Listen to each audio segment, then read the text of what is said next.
Salut les amis. C'est Paolo. Bienvenue sur FastProg.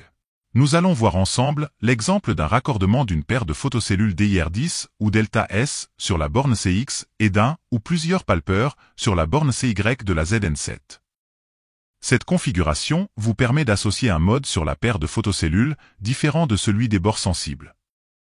Par exemple, il vous est possible de faire en sorte que le passage devant les photocellules provoque la réouverture du portail pendant la fermeture, en cas de passage entre celles-ci, et que la barre palpeuse provoque la refermeture du portail pendant l'ouverture, en cas de détection d'un obstacle.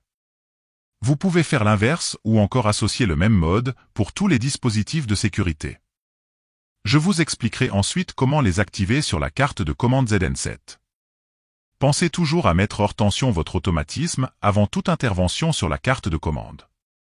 Voici représenté en haut le bornier de la carte ZN7. Plus bas à gauche, la réceptrice RX et à droite, la cellule émettrice TX de la paire de cellules DIR ou Delta.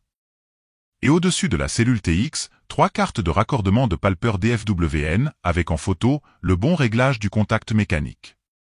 Entouré en rouge, remarquez que le bouton du contact est relâché dans l'encoche du mécanisme gris. J'ai représenté 3 barres palpeuses afin de vous montrer le câblage en série de celles-ci. Si vous en avez 10 ou qu'une seule, ce sera le même principe. Vous n'êtes bien évidemment pas obligé d'effectuer votre câblage dans l'ordre présenté maintenant. La borne 2 de la ZN7 doit être raccordée à la borne 2 des cellules DIR. Effectuez un pont entre le 2 et le C dans la RX de la DIR. Raccordez le NC de la cellule RX de la DIR au CX de la carte ZN7. Le 2 de la ZN7 ira également sur la borne C d'une palpeuse. De celle-ci, nous ressortons de la borne NC pour aller sur le C ou le NC d'une deuxième barre et ainsi de suite. À la fin de la boucle, la dernière barre palpeuse se raccorde à CY.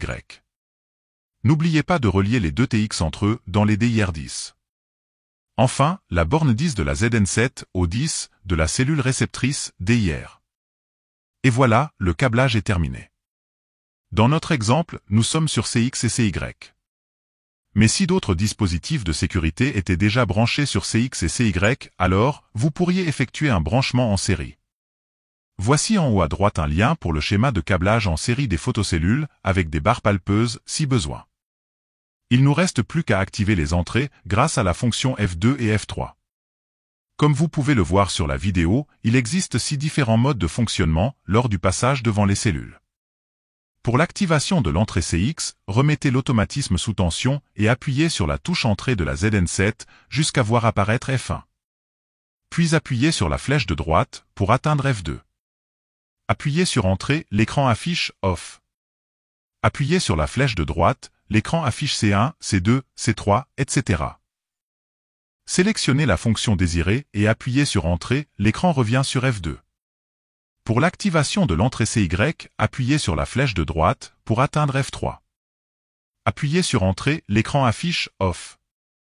Appuyez sur la flèche de droite jusqu'à la fonction désirée. Appuyez sur Entrée pour valider le choix, l'écran revient sur F3. Enfin, appuyez sur ESC, l'écran s'éteint. Si au contraire, la carte affiche un défaut de sécurité C1 ou C2 ou autre C, cela signifie qu'il y a un souci de câblage, d'alignement ou d'alimentation sur un ou plusieurs dispositifs. Afin de le déterminer, je vous conseille de désactiver l'entrée CX ou CY et d'observer sur quelle entrée se trouve le problème.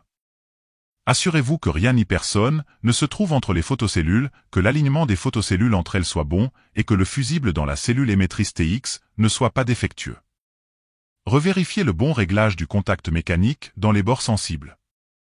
Contrôlez la présence de tension entre les bornes 10 et 2, elle doit être d'environ 12 volts alternatifs. Vérifiez à nouveau le bon câblage. Voilà! J'espère que vous y êtes arrivés. Si cette vidéo vous a permis d'être plus rapide et efficace, continuons à travailler ensemble. N'oubliez pas le pouce ou le petit commentaire et n'hésitez pas à vous abonner afin de découvrir le monde facile de FastProg. De nouvelles vidéos sont fréquemment ajoutées à la chaîne. Pour la programmation de vos télécommandes, d'autres dispositifs de sécurité ou l'accès direct à la chaîne, cliquez sur le lien qui vous intéresse. Arrivederci alla prossima.